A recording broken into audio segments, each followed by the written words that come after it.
Nkwaniriza ku SML News Yugi the SML Online Television gyetukozesa bulijjo date nzize mboozi yaffe my special notes gamba nti mbeera n'obulijjo nenfuna kapeeni kange kano nkaagala nnyo si ka bbeeyi naye nkampandiikira bulungi nemba n'ebintu bye ndowoozaako era bwe mmala obbirowoozaako nemba ne bye mpandiika. Kale n'olwaleero nkwaniriza gye tunyumye ku biri mu ggwanga lyaffe. Nze Simon Muyanga Lutaaya neeyita mukwano gwammwe kubanga wakati mu abo abansangamu obuzibu ate era nfuniramu n'obubaka obwabo abasiima ne banyumirwa oluusi ne bakomentinga ku bye tuba twogedde. Nziramu nate obategeeza nga mikwano gyange nti tewali komenti yonna gy'owandiika gy'obeera nga nolowooza nti entiisa oba enkankanya oba enzigya ku mulimu. Komenti zonna ennungi n'embi nzaaniriza mu ngeri y'emu kubanga bagamba bulijjo nti nze nasoma bya mpuliziganya ate saasoma busomi ndi mukugu mu by'empuliziganya. So when you talk about mass communication and journalism ndaba nga ndi mukugu. Kale nkimanyi bulungi nti buli lw'oyogera wateekwa okuba abatakkiriziganya naawe, buli lw'okeera okukola wateekwa okubaawo abatakwagaliza, buli lw'obeera omulamu wabaawo abakwagaliza okufa. Ebintu ebyo tebikuyiggulanga kujja ku kituufu.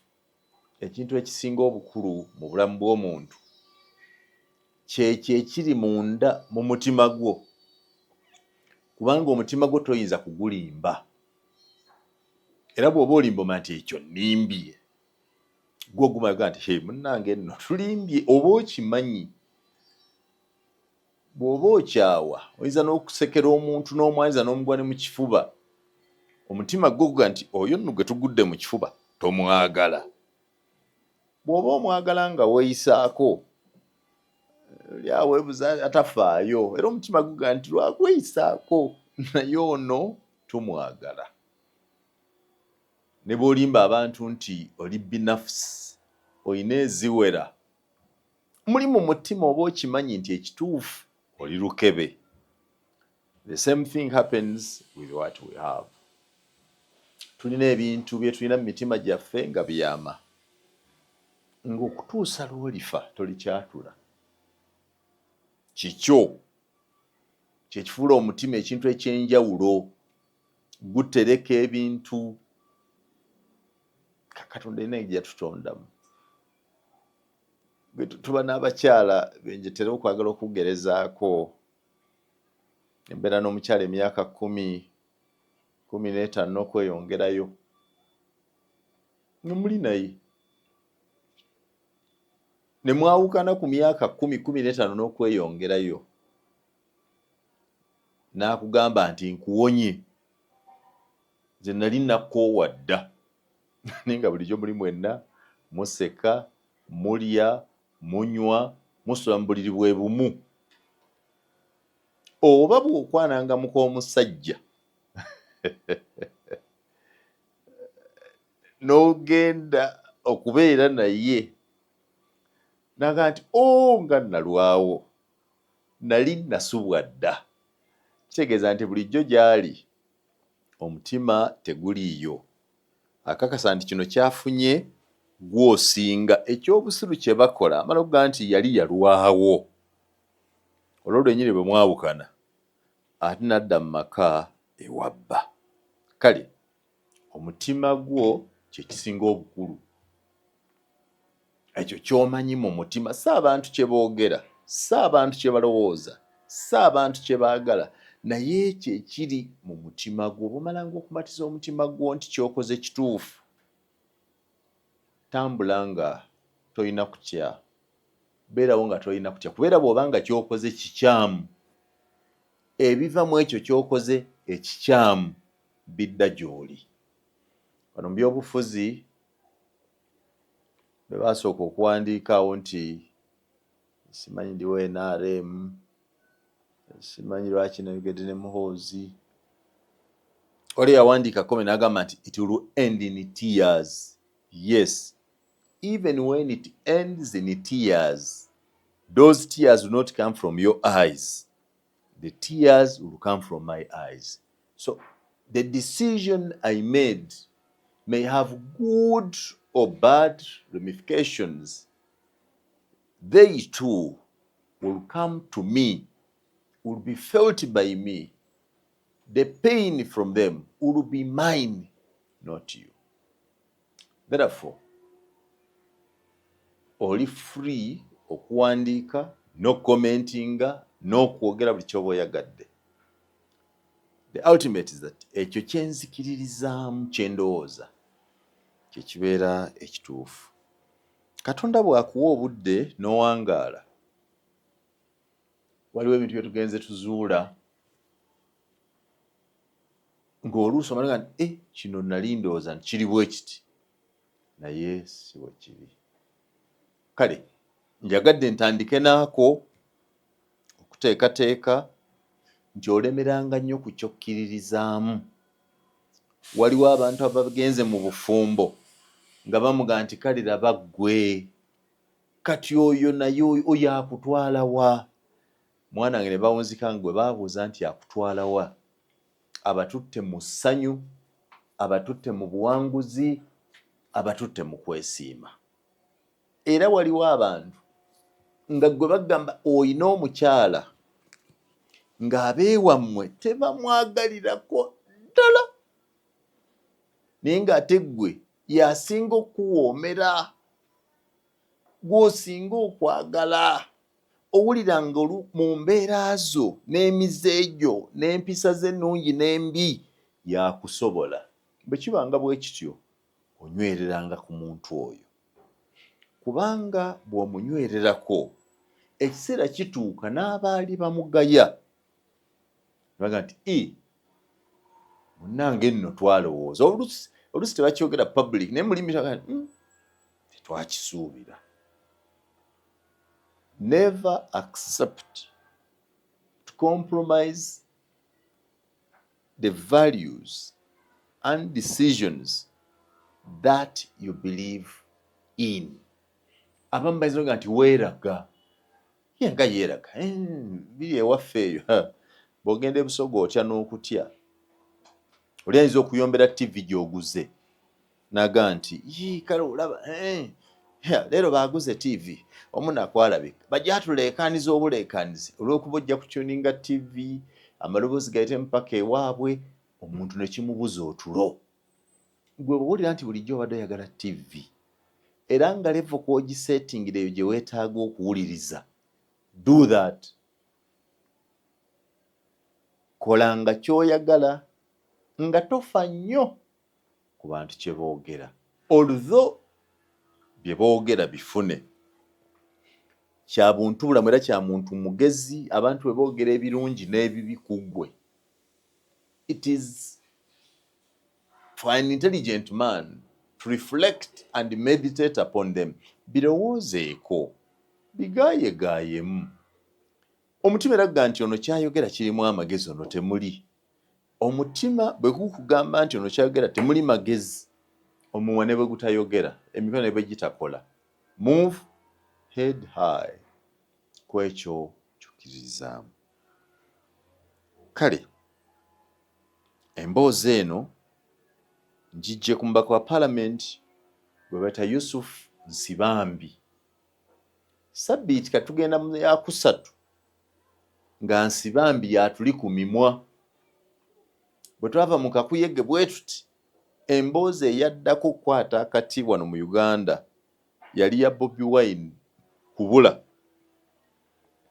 Yabaawo ebbanga ttono ne tuyingizayo emboozi ya Nsibambi. Ekyatunda Nsibambi okusooka kwe kutugamba nti one yali agudde mu kalwe waabwe Mawokota South. Bw'agwa mu kaluke Mawokota South, mbu Nsibambi yagenda n'akuulayo amasannyalaze ge yali yatwala mu kitundu ekyo olw'okuba yali agudde. Nsibambi mu maloboozi ge ekyakiwakanyiza agamba nedda teyajja masannyalaze ku constituency yonna, wabula waliwo ewuwe mu bizinesi ye omuntu gwe yali agabana naye amasannyalaze naye n'alaba nga tamuwagira, oyo n'amuggyako n'agaza ewuwe. Whichever way it is, ebyo byabwe. Ekikulu ennyo yali Nsibambi okukaaba ennyo, okwogera ennyo. Teri mubaka wa palamenti ayogedde nnyo ku byakuggwa kalulu nga Yusufu Nsibambi, ng'akulaga nti awulira obulumi, awulira ennaku, awulira okwejjusa olw'engeri abantu gye baamuyisaamu.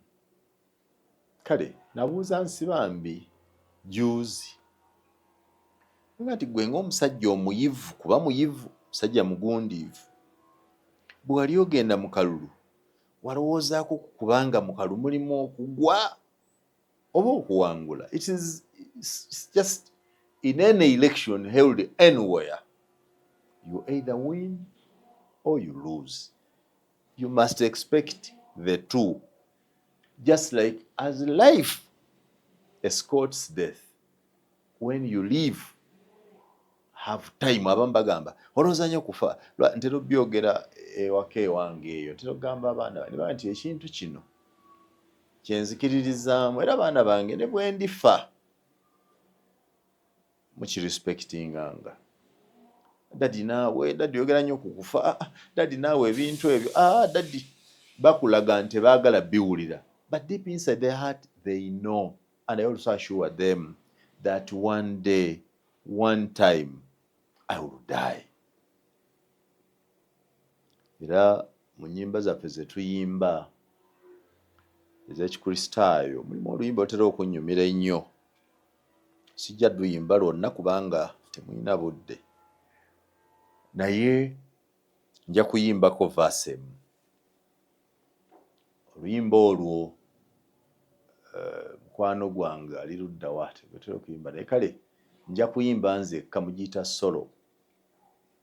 Lwaffe abakristaayo bemuyita aba Anglican oba ab'ekkanisa ya Uganda, the Church of Uganda, luga nti obulamu bwange ku nsi nange bwe nditwalibwa, emisana n'ekiro nga bikomye, ke kaseera k'omuwendo n'omukisa gwa Yesu, ndiddayo ewaffe, ndiddayo mu ggulu nenfuna essanyu, kuba omulimu gwange ku nsi guliba guweddewo, ndiddayo mu ggulu.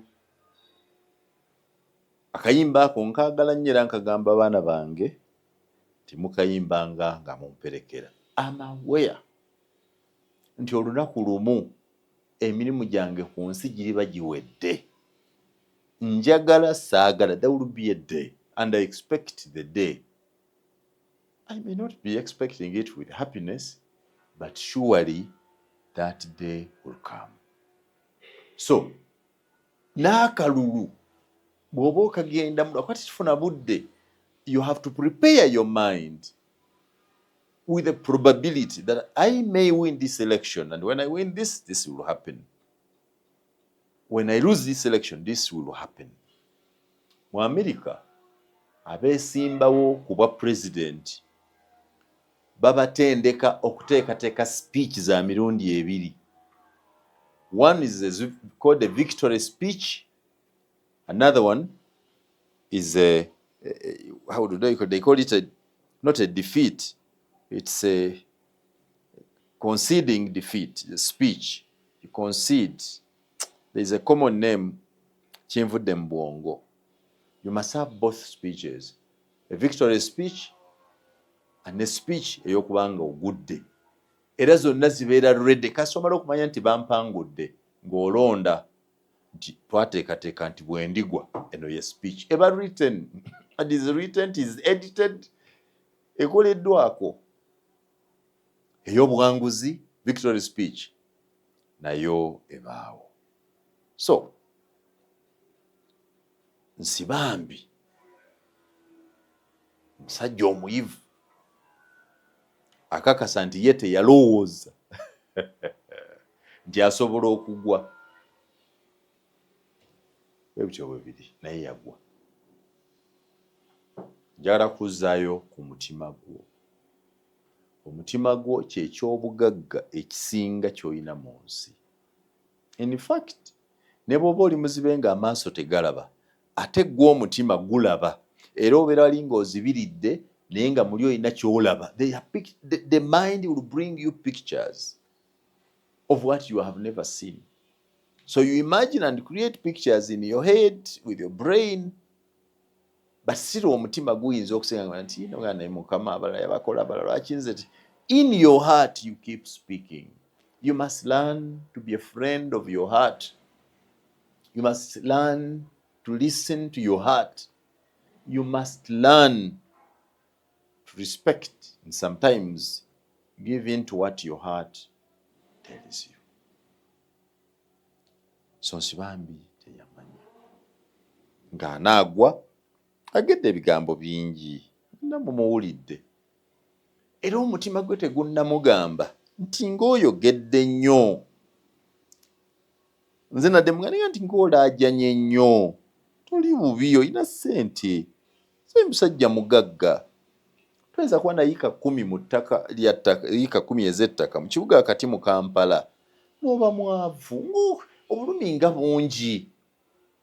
Naye ne bwe twogera tannawulira kubanga omutima gwe tegunnakikkiriza, tegunnakkaanya n'ekyo ekyaliwo, ate tewali ayinza kugukwatako oba kugukaka. That's the other issue with the omutima. I think the heart is arrogant. At times it deliberately refuses to accept what you want it to accept. Naye kiki kyenjagadde tuyige mu bintu bino? Mbeera ku televisioni za wano mirundi mingi ne mbagamba nti wano mu Uganda tewali opposition. Era olumu nabaga nti abantu abawakanya gavumenti, abali opposed to government, abalina obutakkaanya n'ebigenda maaso mu ggwanga lyaffe, si be bano abali e Kampala mu masuuti, wabula abantu baffe aba bulijjo abayita mu bizibu ebyo bye tulowooza tebyandibadde mu ggwanga lyaffe. Era buli kiseera ne daily experiencing ebizibu ebyo. Bwe nayogera bwe ntyo abavumi era baavuma, genda tekina magezi, mutwe mwereere, lya ssente zo, bambatira n'okunjuliza ennaku zino. Luli bangamba nga kikutte ginnawera 45, kali we naga nti am 47, naga nti kale 45 gyawera naye era tolina kye wajjamu. Naye Katonda atuyambye, abantu balina eddembe ku mikutu gino. Olaba n'emponga byoyanga nazo zikumanyiira, ne gwe oyinza okuliisa okumala omwaka, era ne bwafunamu kaddata ajja ku mukutu n'awandiika, bawandiika n'Oluganda lufu, olumu nga n'Oluzungu lufu, ng'omuyamba buyambi okutegera kyabadde ategeeza, naye nga ye mu bubwe tasobola kukinnyonnyola. They cannot express what they want to express. You figure it to understand what they were meaning. So mbagamba bulijjo nti tetulina opposition. Si lwakuba saagala opposition ebeewo, naye olw'okuba byemmanyi ne byendaba biragira ddala nti abantu baffe abasinga obungi tebawakanya Nsibambi. Emyaka ndowooza 2 egiyise oba gisukkanamu ng'ali ne mukwano gwange Norman tumuyimbise,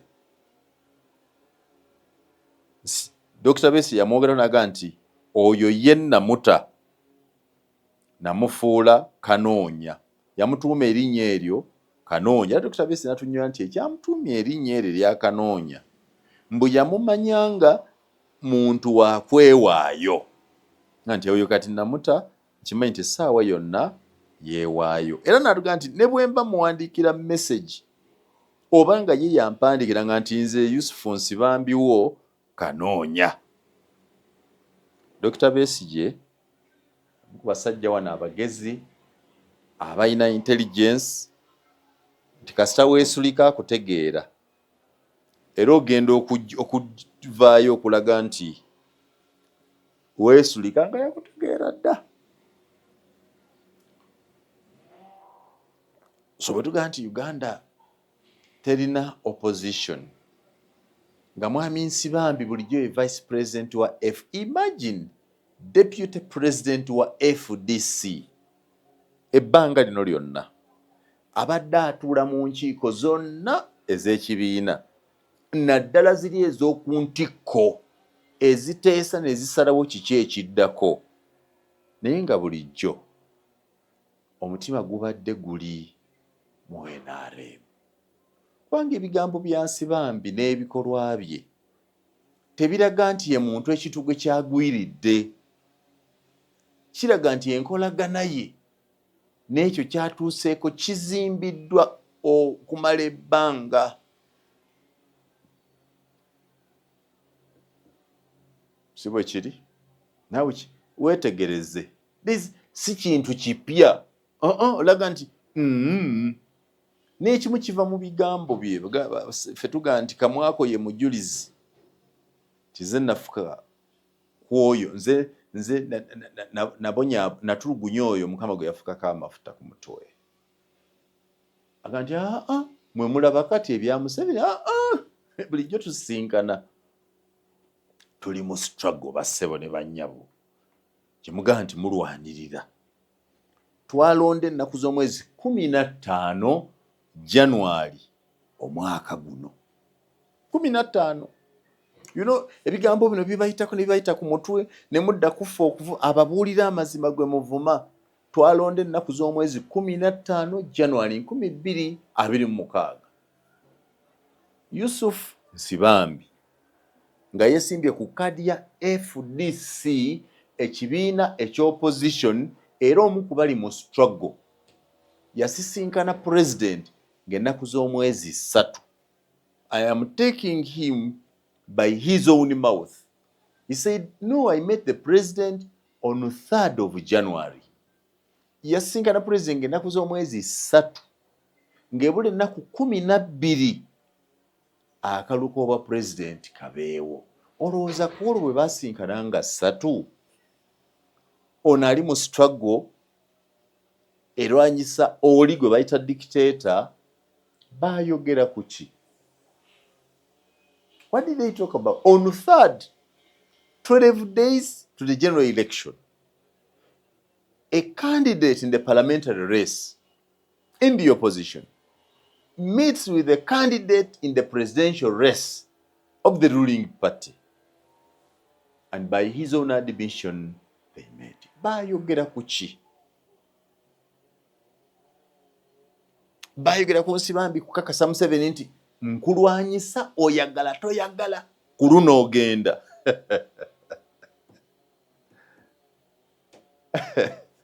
Oh Jesus. Baayogera ku ki abali ku ludda olwa struggle nga basinga n'oyo aw'oludda lwe balooza nti lwe lubanyigiriza. They met on 3rd, 12 days to general elections on 15th. So kitegeeza nti Kanso Yusufu Nsibambi ebya opposition byali byamutamada era abadde asinkana n'oli kitegeeza li yakkaanya dda n'oli nti eno bakyamu kino yakyatudde bwatuzi mu budde obwo. Nawo enjawulo y'oyo abadde yeekweseeyo eyayatudde sabbiiti eno nange yayatula omwaka ogw'odenga nti banna eno sikyasobola nzize eno kufe mbyani. Who of the two would you trust? That is the Uganda we have today.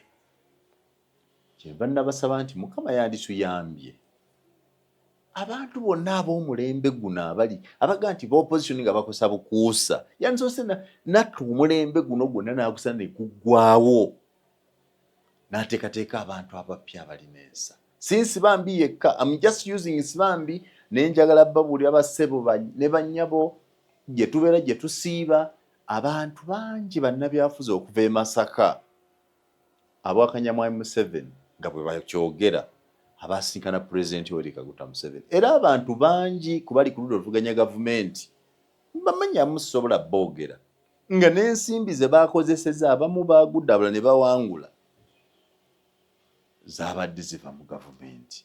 To me that is bad.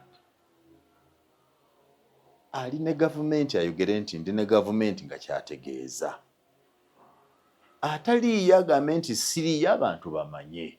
Naye abantu baffe bawuddisibwa nnyo, abamu bali mu makomera, abamu famire zaabwe zigudde nga bagoberera. Nkugambye ku buli lukiiko lwali tule najja nankumbi nga lwa ku top bateesa kukulwanyisa gavumenti ya Mwami Yoweri Kaguta Museveni. Kanso Yusufu Nsibambi abadde alutuulamu nga deputy president ow'ekibiina ky'ebyobufuzi ekirwanyisa gavumenti.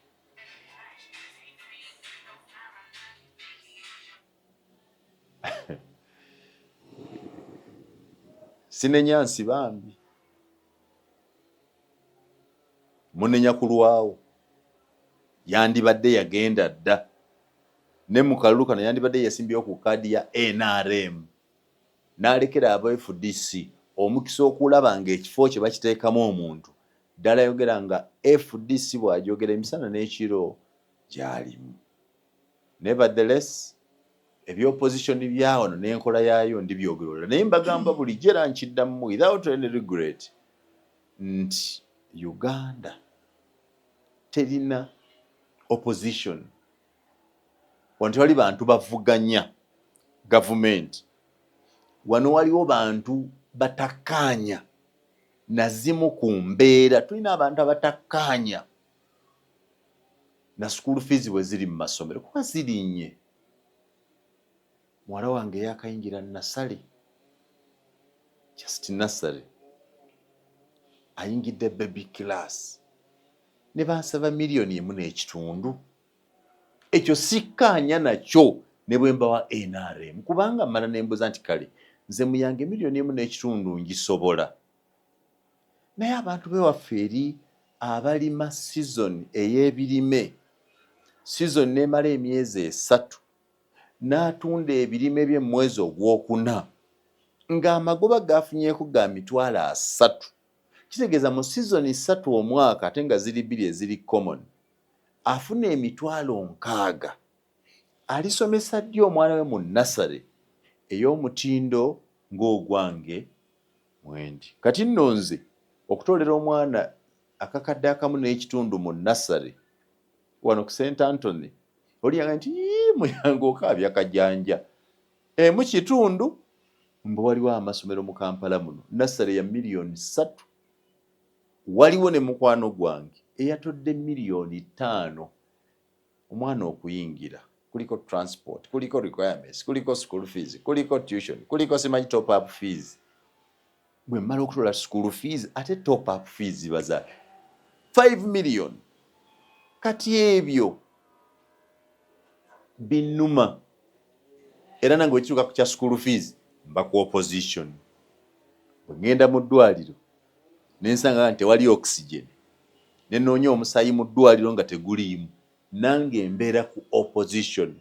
Naye nga ndi opposed to a poor health system, a poor education system, a poor education policy of liberalization that has allowed academics, educational scavengers to exploit our country. Our people are crying. People cannot.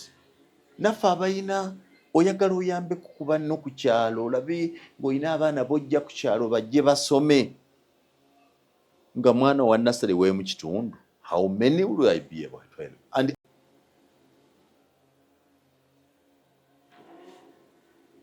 so nze gye muli kubalaga nti oluusi nga temunnatuvuma mutuwulirize. Bayibuli etugamba nti ebyo mulaba ku nsi bibabuulira ebiri mu ggulu. Eggulu lye twesunga ffenna okgendamu liyinza okufaananira ddala n'ensi bw'efaanana. Ne mu ggulu eriyo opposition, be ba Sitaani, be bamalayika ababi. Ne mu ggulu eriyo okubonaabona.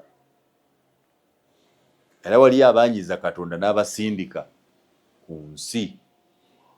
Abasambe bamanyi malayika oyo abonaabona. Waliwo malayika embi ezasuulibwa ku ggulu. Ezo zikulirwa Sitaani.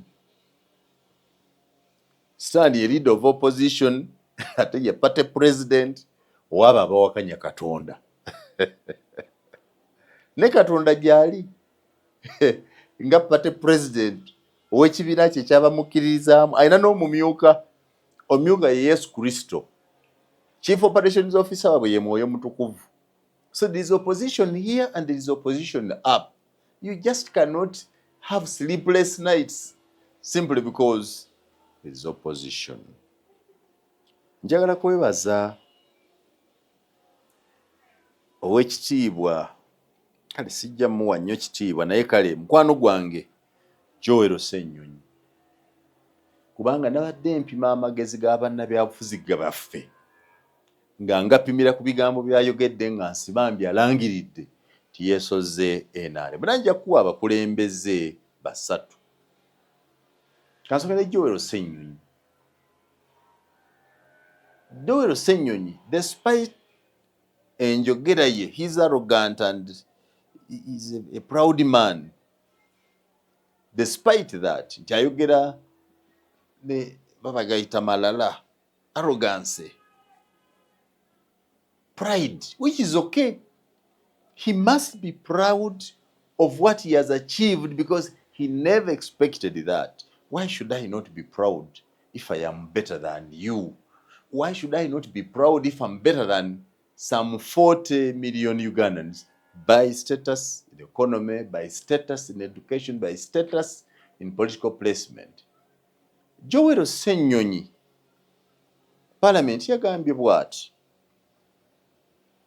nti bannange opposition si bantu. Bwe twogera ku opposition n'ogirabira mu muntu, you are going to have heartbreaks year in year out. Opposition si muntu. Opposition nsonga. Nti omuntu oyo ne bw'abavaako ensonga zo zisigalawo. Opposition y'ensonga ezo eggwawo ng'ensonga ezo zikoleddwako. The issue may not even be Museveni, but the system. Nti Museveni ayinza okuvaawo kati naye nga waliwo system ze yasetinga eziyinza okusigala nga zitunyigiriza emyaka 5 oba 10 mu maaso. That's what we are opposed to. That statement from Joel Ssennyonyi was a statement of an intelligent man. Abantu baffe wano opposition bagibalira ku bantu. Yet opposition eteekwa kuba ku nsonga. Kyenva nkuga nti nga tonnanvuma kuŋŋamba nti nalya mu bantu olukwe. Kale gundi otukunamidde sooka obuuze by'otakkaanya nabyo bye bimu nange bye sikkaanya nabyo. Oyinza okuba nga by'otakkaanya nabyo ebikufuula owa opposition ate nze si bye sikkaanya nabyo. Agamba nga Basoga ewaffe nti sisobola kuwagira Yoweri Kaguta Museveni nga ku kyalo kyaffe ekiri kilomita 64 okuva we bakolera amasannyalaze e Bujagaali ku Owen Falls Dam teri masannyalaze. It can't be. Ne mbagamba nedda. Siyinza kuwagira Museveni nga tufuze emyaka 3 n'egigwako 4 nga tukyanywa amazzi agamu n'ente. Siyinza kuwagira Museveni nga mu district yaffe yonna temuli luguudo lwa kolansi wadde n'olumu kumala emyaka 40. I used to say this all the time. Era mu kaluka 2021 Ssaabagira Museveni nti sisobola kyokka 2025 genza okutuuka mbagamba buli nti ng'amasannyalaze gaatuuka ku kyalo kyaffe. Abasajja olwokuba baali bamanyi nali nkyogera nnyo baateeka emiti 2, ogumu baagunteeka mu maaso omulala ne bagunteeka emabega, nti oli waddembe okusika amasanze kugwa emabega oba kugwa mu maaso. Kati nze ekyo kye nali mpakanya baakikola. Ewaffe ku kyalo kyaffe kye bayita Kayiira mu Buyuge baleeta amazzi amayonjo, si piped water. This is a village. Sigana agamu ag'emirimu aga National Water and Sewerage Corporation. Naye baleeta amazzi agakubwa okuva wansi ne bazimba system erina solar panels 100 panels bagiziba bw'otuuka oyinza okuza nti kalinga kasaawe. Ne baala panels, ng'omulimu gwa panels ezo kukozesa maanyi ga njuba kusika mazzi wansi. Era ekyalo kyaffe kati kirina amazzi amayonjo. Tetukyanywa mazzi gamu nante. Enzizi zetwaleka nti nzizi tekyali akozesa nzizi okujjako bano abaagala okugendayo okubeeyo okwoleza eyo mu kyalo. So nze ku bye nali nvuganya eky'amasannyalaze n'amazzi amayonjo twakifuna. Eky'oluguudo lwa kolansi mu disitulikiti yaffe naakalaba bajeti 2 nga mwekiri tekinnakolebwa naye mwekiri. Now that's my opposition to Mr. Museveni. Bino ebirala gwe byovuganya naye nze ate tebituuka wange kubanga nali mu kkomera n'empisibwa bubi. Ni Museveni si ye yaliyo. Abasirikale b'ekkomera be nasangayo be bampisa obubi. I cannot blame him for that because he is one single man tayinza kuba mu kkomera, abeere mu ddwaliro, abeere mu kkooti, abeere mu by'ettaka. Kale banziba akalulu nti sisitimu yebba akalulu, naye Museveni ng'omuntu si yabba akalulu. Abanziba baali bantu balamoogi bannange ab'emitima emifu abatalina mpisa abaaleka kye balabye nti buno buwanguzi bwamuyanga ne babukyusa. I cannot blame Museveni for that. I can only ask, what can we do to stop these evil people from doing the evil that they do? So njagala ebigambo bya Joel Ssennyonyi tubitwale nga kikulu. Olega nti Nsibambi agenze, tumwagaliza birungi byerere gy'agenze, naye ensonga bulijjo ze tuli naye nga tuzirwanako ez'abantu baffe zikyaliwo. Focus should be on those nsongas. Nabyafuzi owookubiri yabadde Medard Lubega Sseggona. Sseggona yagambye nti sina buzibu bwonna na mwami Nsibambi kugenda kuba muyivu, musajja mukulu, ategeera kyakola, ne bwe yali ajja si ffe twamuyita, ne bw'aba agenda si ffe tuteekwa omulemesa, tumwagaliza birungi byereere. Wabula bw'agenda ajjukirenga nti bw'aba awulidde nti waliwo ekitunyigiriza ku ludda luno, naffe atujjukiranga n'atwegattako okukirwanyisa. Sseggona ne bwe yagambye nti I have no problem. Muwe ekitiibwa, musajja mukulu, sinza kumutya olw'okuba yasazeewo genda gy'ayagala, ng'omutima ogusalawo sinze ngulina, alina mutima gwe. Is free. Ewookubiri kati ne walyoka wajjawo noleka wajjawo omukwano gwange ono. Luli bwe namwogerako mwanfuna bubi naye era sijja President w'ekibiina kya FDC Mwami Patrick Amuriat Oboy n'akola statement twamulabirawo oba agende ekibiina kyaffe tekinafuye tekiwuguse tajja tuyigula ttama oba agende twamulaba bulijjo neneeyisaaye emabega eyo tubadde tetukitegeera. Nawo Abaganda baklassifyinga obutategeera into obusiru, obuwutta, obuwuttufu, obuwugulavu, ebintu ebyo byonna ebina at a different level. Omuganda ayinza nti oli musiru, addirira omusiru ye muwutta. Omuganda nawaga nti oyo alabika muwutta ate it's an extreme. Oba gambye omusiru abeera polite, n'omuwuttufu n'omu webityo. Ndowooza nti mwami Patrick Amuriat Oboi nga president w'ekibiina kya FDC ekisooka yayanguye okwogera. Eno ngiyita my special notes. ye ndowooza yange yayanguye okwogera. Ebigambo ng'ebyo bitatuyigudde ettama, twamulabirawo. Osooka n'oleka ne biva mu bakaada bano abaawansi. Gwe ng'omukulembeze party leader ne weerekeramu n'ogenda okukola statement ng'ezitowa bulungi. Lwaki? Abaganda bagamba nti obw'omuntu si bwa nte, nti we yamoolera wali ne leero bw'etyo. Ente sound, okumoola kwayo sound ey'ente yemo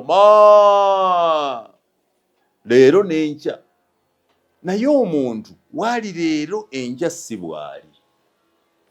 Kale nsibambi bw'abavaako ne mwogera bwe mutyo, watya ng'enkya ayagadde okukomawo. Buuza nti ng'akomawo ng'ani yali akomyewo okwo? Abantu bakomyewo. Eriya Kategaya yawandiika ekitabo kiramba ng'ayawukanye ne Museveni, ekiraga obubi bwa Museveni. Yafazeeyo yafazeeyo. Betty Olive Namisango Kamya yagenda mu kampeyini y'eggwanga lyonna ng'amatiza bannayuganda nti ekizibu kya Uganda bakita Yoweri Kaguta Museveni. Era yatuga nti omusajja asolooza omusimbi gwonna ne tumutera wali mu kisero natandika okukola nga bw'ayagala. Betty yanaga nti okimanyi okumanya gavumenti ya Museveni mbi nnyo, omwana afa emisolo nga yakazaalibwa, n'ekikwaso n'ennappi n'ejjirita byonna biriko omusolo. Gavumenti kyenyunyunta bwetyo. Yawunzika zeeyo. Oweekitiibwa Nabbosa Ssebuggwawo Joyce, oweekitiibwa, nze nga twogera olumu yaŋŋamba naga nti baana bange muteekwa okunywera. Omanyi Abannalwanda bano bajja kutulemerako, teeko. Yali awanze maanyi lwanyise Museveni gwe bayita Omunnalwanda agende. Yamala n'addayo.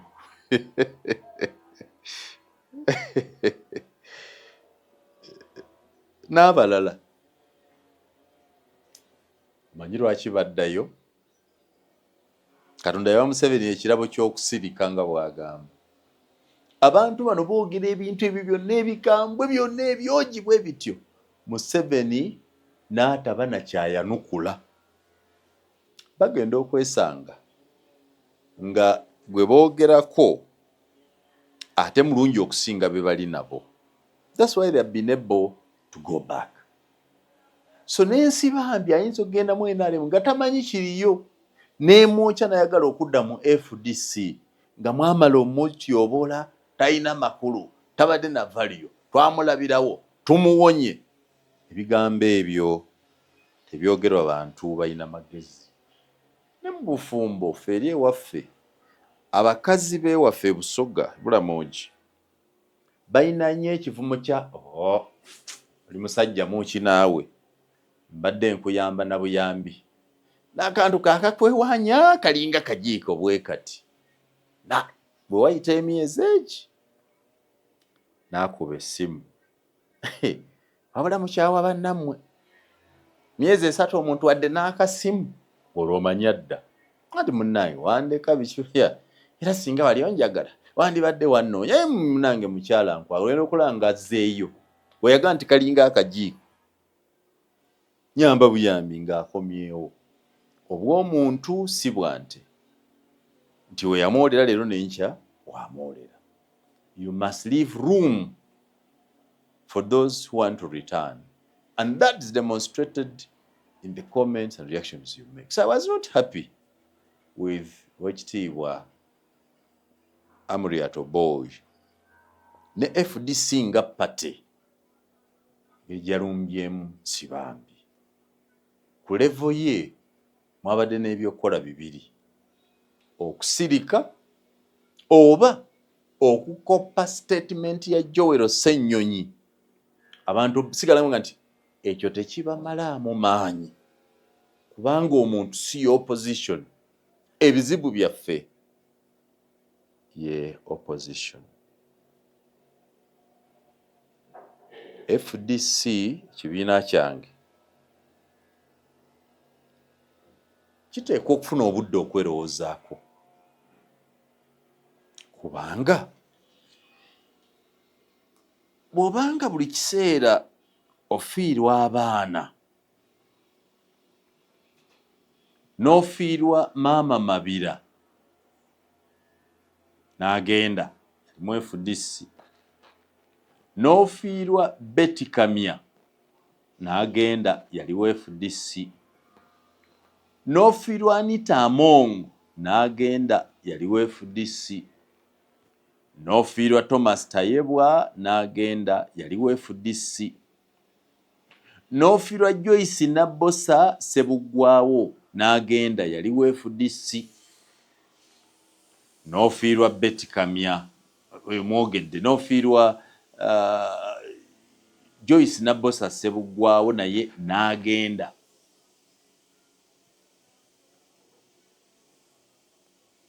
Nti n'Abudu Katuntu naye yagenda wadde teyasala, n'ofiirwa Mugisha Muntu n'agenda.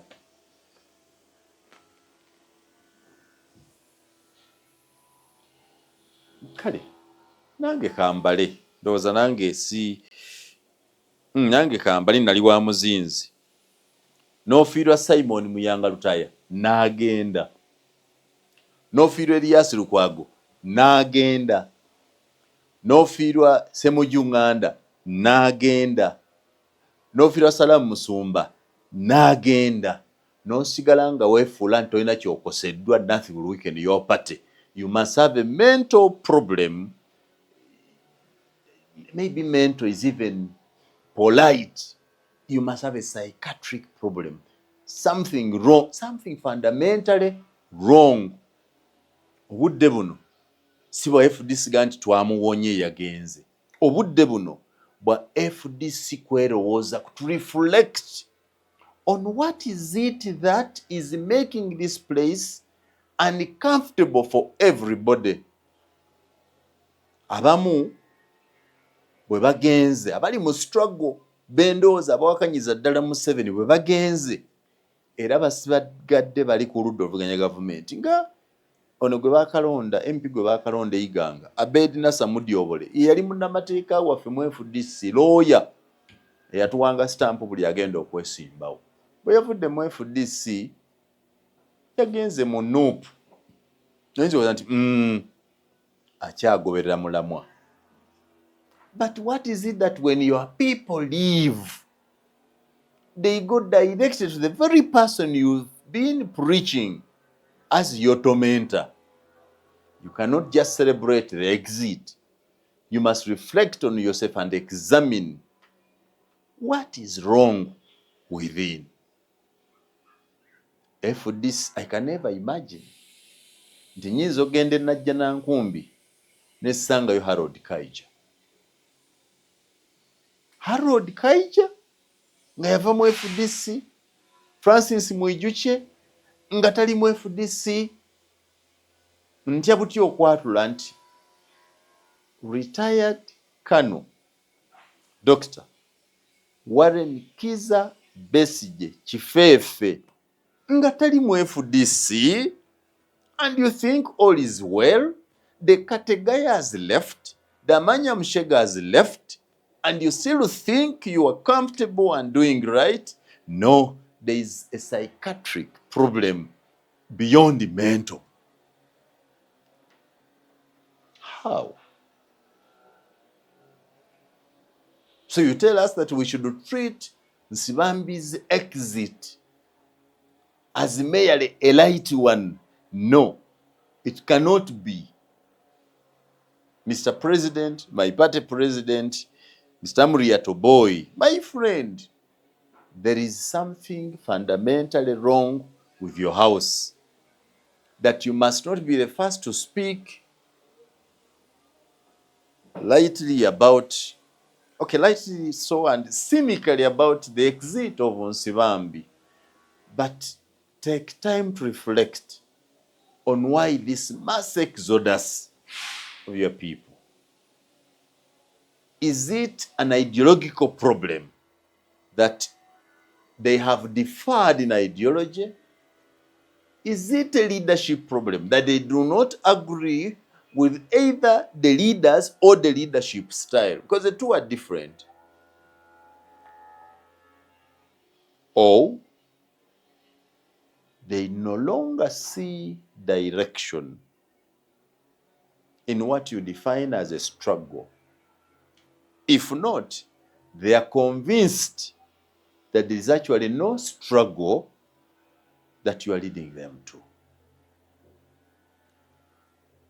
We must think, that's my view. Bonna bagenda ffe waffe bw'ofiirwa abaana nga buli gw'ozaala afa onoonya ku mulogo.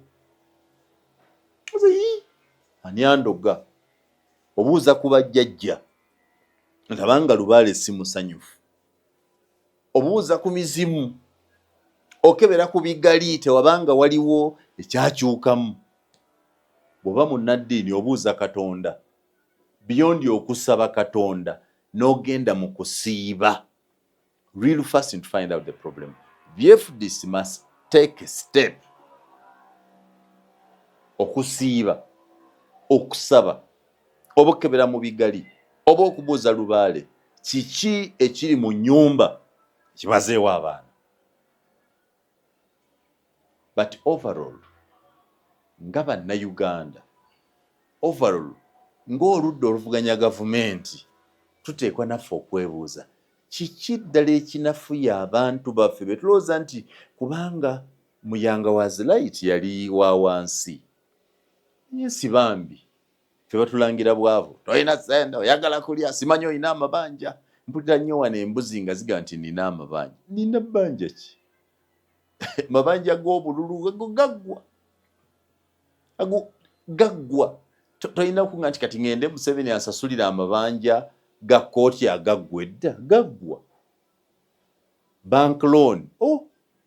Bank loan bw'ogamba omuntu nti omuyeeza kubanga alina looni mu banka gw'oba omuwutta. Buli muntu yenna alina looni. Ne Hamu gwe muyita omugagga wano abadde attunka na Diamond Trust Bank DTB lwa bbanja. Baka nakusasula saakusasula tumubanja. Mu mpapula z'amawulire bw'ozisoma buli lunaku ne daily, genda obikole ku page y'obulango. Buli lunaku eriyo lisiti y'abantu beba publishing nga baba banja. So kubangibwa ebbanja lya banka si musango nti kintu kityoboola omuntu okuggyako nga gwakyogera oli either musiru oba muwutta oba muwuttufu oba muwugulavu. Kyokera n'okuba n'ebbanja ery'omuntu nga waliwo munne yakuwola gw'ota nasasula naye go si musango.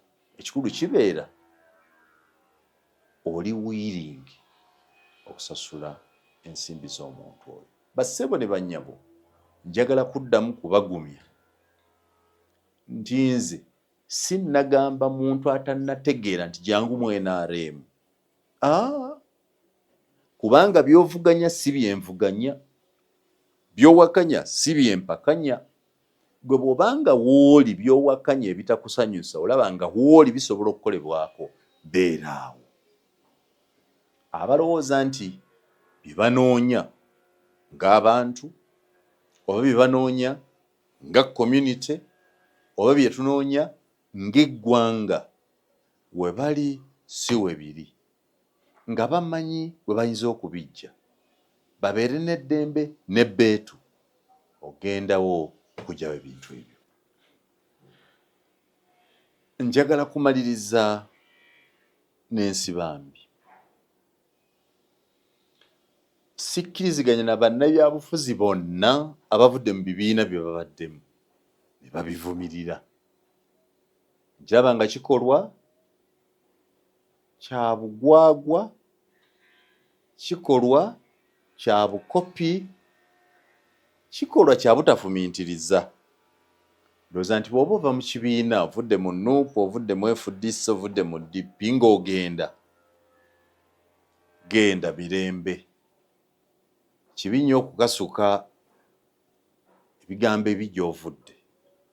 Abo nabalaba tebali ku mulamwa, kati nga Mwami Sibambi bwe yatugambye nti ebya struggle yategedde nga kiwaanyi, ebyo tebyetaagisa. Gamba nti bannange kye nkozeeko nkikoze, ntuuse w'enkoma. Genda. Si kikolwa kya mpisa ne bw'ava mukyala ng'avudde mu bufumbo okwogerera gye wava, kubanga ki ekitumanyisizza Nsibambi? FDC. Kiki ekyamanyisa Muyanga mu by'obufuzi? Yali DP na FDC, era sina lunaku wadde n'olumu lwe ndiba na budde bukugamba nti FDC mbi, kale olaba nejjusa, I regret. I don't regret anything. Nkimanyi ng'omukristaayo nti obudde bwe nabeera mu FDC, Katonda ayagala mbeere mu FDC. Era bwe bwatuuka ng'ayagala nveemu, nankulembera nenvamu. Singa teyayagala nveemu ngende wala yandinzise busi, ninfiira mu FDC nga sikyuse. Kale njagala kubasaba abali abakooye struggle, mugende temukasuka eno bintu, kubanga okukasukayo ate kunyiiza nnyo abasigaddeyo. Bwe basigalayo ne banyiiga, olwo obusungu ate babwolekeza gye mulaga.